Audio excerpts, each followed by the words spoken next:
अब इसके बाद तकरीर पेश करने के लिए मदरसा हाजा की एक तालिबा अलीशा अंसारी को आवाज दे रहा हूँ, वो तशरीफ लाए और तकरीर पेश करे। माँ की मोहब्बत व ममता के मौजू पर ये तकरीर बहुत ही बेहतरीन अंदाज में तकरीर को आप समाप्त फरमाए और बच्ची की हौसला अफजाई फरमाए।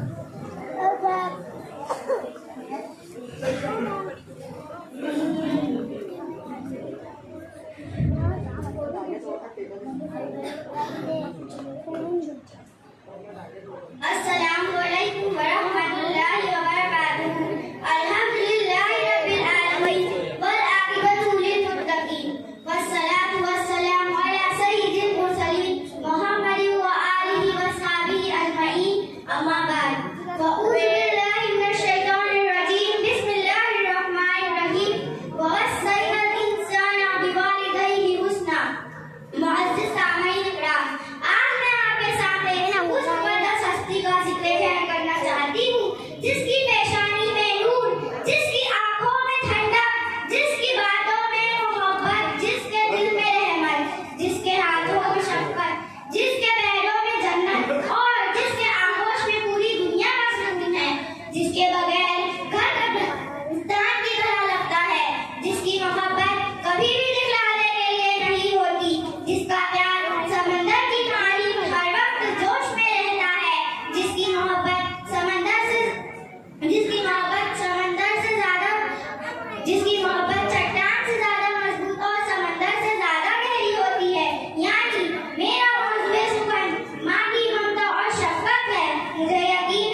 वमा अलैना इल्लल बलाग। माशाअल्लाह।